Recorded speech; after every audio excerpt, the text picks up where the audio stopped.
पत्रकारों से मुखातिब होते हुए पूर्व विधायक अजय राय ने कहा कि केंद्र सरकार को 7 वर्ष हो गए। इन 7 वर्षों में देशवासियों के साथ केंद्र की भाजपा सरकार ने सिर्फ छलावा किया है। नतीजा ये है कि चारों तरफ हाहाकार मचा है। इन सवालों, इस बदहाली, इस हाहाकार का जिम्मेदार कौन है? अभी भी कोरोना की तीसरी लहर से निपटने की तैयारी की कोरी घोषणाएं हो रही हैं, लेकिन दूसरी लहर की जिम्मेदारियों एवं आंकड़ों से सरकार मुंह छिपाते घूम रही है। इस तबाही का जिम्मेदार कौन है? भाजपा सरकार की हर मोर्चे पर विफलता से लोगों में भारी आक्रोश है। जनता के बीच गिरती साख से भाजपा के लिए आगामी चुनाव में सबक साबित होगा। उत्तर प्रदेश तो और बदहाल है। केंद्र व प्रदेश में भाजपा की सत्ता होने के बाद भी विभिन्न जनपदों में हाहाकार मचा हुआ है। प्रधानमंत्री के संसदीय क्षेत्र वाराणसी में दवा, इंजेक्शन, वैक्सीन की मारामारी है। उन्होंने भाजपा की विफलता के 18 बिंदु जनता के समक्ष रखे और कहा कि निश्चित रूप से केंद्र सरकार की 7 वर्ष की कुनीतियों ने जनसाधारण को गंभीर रूप से प्रभावित किया है। जनता को अव्यवस्था के चलते असहनीय पीड़ा का सामना करना पड़ा है। इस हाहाकार ने इस बात को स्पष्ट कर दिया है कि सरकार इस विषय पर गंभीर नहीं थी व अभी भी नहीं है। उन्होंने कहा कि जन विरोधी नीतियों के खिलाफ कांग्रेस के मजबूत इरादे खड़े हैं, जो हमेशा से इस निकम्मी सरकार के नापाक इरादों से लड़ रहे हैं। कांग्रेस पार्टी जनहित में संघर्ष करती रहेगी व इस जन विरोधी सरकार को घेरती रहेगी। मुख्य उद्देश्य जो 30 तारीख को इन्होंने 7 साल होने पर जो जश्न मनाया है, इस कोरोना की महामारी में, इस आपदा के समय जब पूरा देश परेशान है, पूरा प्रदेश परेशान है, काशी के लोग परेशान हैं, इलाज नहीं करा पा रहे हैं, अपना घर नहीं चला पा रहे हैं, दाने दाने के लिए परेशान हैं। ये 7 साल होने पर जश्न मना रहे हैं। ये जश्न मनाने का समय नहीं है कि आप एक इवेंट कर रहे थे कि जब 30 तारीख आएगा, 7 साल होगा तो हम ब्लड डोनेशन करेंगे, तब हम खाने का सामान बांटेंगे, हम दवाई बांटेंगे। क्या इसके पहले ज़रूरत नहीं थी बनारस के लोगों को, देश के लोगों को? या 30 तारीख का इंतज़ार कर रहे थे ये, या इनका इंतज़ार कर रही थी जनता कि 30 तारीख आएगा तो हम ब्लड डोनेट करेंगे? इसके पहले हम लोगों ने भी ब्लड डोनेट किया है।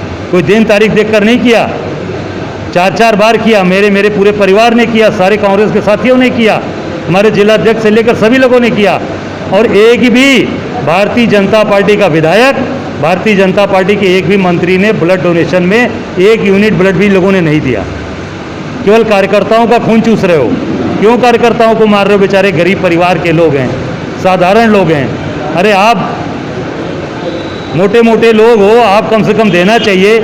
मोदी जी के जो लोग हैं उनको देना चाहिए था, कोई ब्लड डोनेट नहीं किया। तो ये पूरी तरीके से प्रेस आप लोगों को से कहने का बस ये था कि 30 तारीख का जो दिन था, ये इवेंट का दिन था। ये इवेंट के तहत इन लोगों ने सारे काम किए, पौधारोपण किया, ब्लड डोनेशन किया और खाने का सामान बांटा और तमाम भी ये योजनाएं चलाए हैं। ये लगातार ये कार्यक्रम आप करते रहिए। केवल ब्लड डोनेशन 30 तारीख को मत करिए, आगे भी चलाते रहिए। मैं यही कहना चाहूँगा भारतीय जनता पार्टी और मोदी जी के लोगों से, जो उनके भक्त लोग हैं, उनसे कहूँगा कि लगातार ब्लड डोनेशन होते रहना चाहिए, खाने का सामान बंटते रहना चाहिए, दवाइयाँ बंटती रहनी चाहिए। लोगों को ऑक्सीजन से लेकर दवा की व्यवस्था, अस्पताल की व्यवस्था करते रहिए। केवल इवेंट का काम मत करिए, इवेंट मैनेजमेंट का समय चला गया। जैसे सामने प्रकरण आ रहा है अधिवक्ताओं का, प्रवीण जायसवाल जी का एक बयान आया था, उस पर क्या? नहीं, देखिए, ये लगातार आम आदमी के हित की कोई बात नहीं करते। आप पत्रकार साथियों को गए, कितने दिन हुआ ये इंतजार कर रहे थे हिंदी पत्रकारिता दिवस का, कि हिंदी पत्रकारिता दिवस के दिन हम पत्रकारों को, मृतक पत्रकारों को 10-10 लाख रुपये साथ किया है ना, 10 लाख रुपया देने की घोषणा की। वो भी एक दिन देख रहे थे, किस दिन हम बोलेंगे तो उसका वो संदेश जाएगा। ये लगातार, चाहे पत्रकार भाई हों, हमारे छायाकार साथी हों, किसान हों, हर जगह ये केवल एक कार्यक्रम कर रहे हैं। अधिवक्ताओं, जो अधिवक्ता समाज पूरी ताकत के साथ भारतीय जनता पार्टी और योगी और मोदी जी के साथ खड़ा रहा है, उस अधिवक्ता समाज की एक उसका परिवार चलता है, पेट भरता है, उसमें शामिल रहते हैं कि भाई, और इसलिए वो करते रजिस्ट्री में शामिल होते हैं कि कहीं उसमें गलतियां ना हो जाएं, कोई गड़बड़ी ना हो जाए। रजिस्ट्री बहुत महत्वपूर्ण चीज़ होती है और वकील को आप हटा रहे हैं, क्या बता रहे हैं कि उसमें वकील का अलग से जो चार्ज लगता है वो बचेगा। बिल्कुल वकील को शामिल रखना चाहिए।